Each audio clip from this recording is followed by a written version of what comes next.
السلام علیکم ورحمۃ اللہ وبرکاتہ۔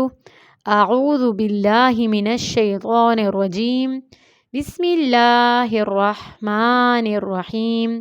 سورۃ البقرہ، آیت نمبر 51، 52 اینڈ 53۔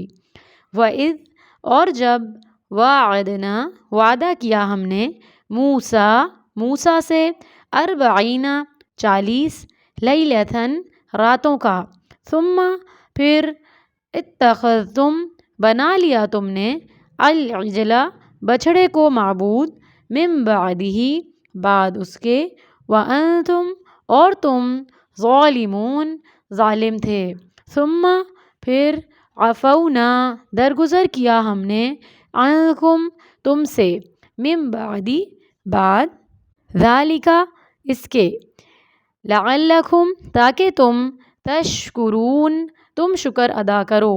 وَإِذْ، اور جب، آتَيْنَا دی ہم نے، موسیٰ علیہ السلام کو، الکتاب کتاب، والفرقان اور فرقان، لعلکم تاکہ تم، تہتدون تم ہدایت پا جاؤ۔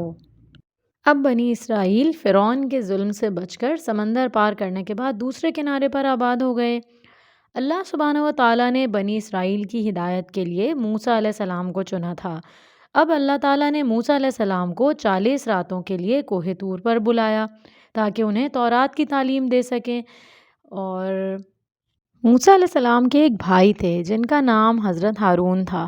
ان کے لیے موسیٰ علیہ السلام نے اللہ تعالیٰ سے دعا کی تھی کہ یا اللہ میرے بھائی کو میرا مددگار بنا دیں دین کے کاموں میں۔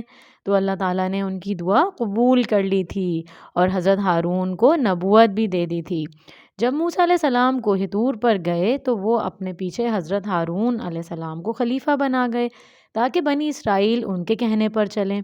لیکن بنی اسرائیل جو کہ ایک نافرمان قوم تھی، اس نے ہارون علیہ السلام کا کہا نہ مانا اور اپنی عبادت کے لیے ایک بچھڑا بنا لیا جو کہ سونے سے بنا ہوا تھا اور اس کی پوجا شروع کر دی، حالانکہ یہ وہی قوم تھی جو اپنے سامنے سمندر پھٹ کر راستہ نکلنے کا معجزہ بھی دیکھ چکی تھی اور اس سے پہلے بھی بہت سارے معجزے دیکھ چکی تھی۔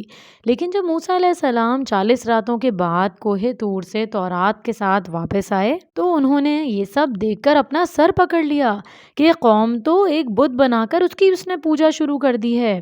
تو انہوں نے قوم کو سمجھایا اور اپنے بھائی سے بھی پوچھا کہ یہ ایسا کیوں کر رہے ہیں، تو انہوں نے بتایا کہ میرے منع کرنے کے باوجود یہ سب نہیں مانے اور سونے کے بچھڑے کو انہوں نے معبود بنا لیا۔ تو موسیٰ علیہ السلام نے کیا کیا کہ سونے کے بچھڑے کو جلا کر اس کی راکھ سمندر میں بہا دی تاکہ شرک کا خاتمہ ہو سکے اور لوگ ایک اللہ کی عبادت کر سکیں جس کی کوئی شبیہ اور کوئی تصویر نہیں ہے۔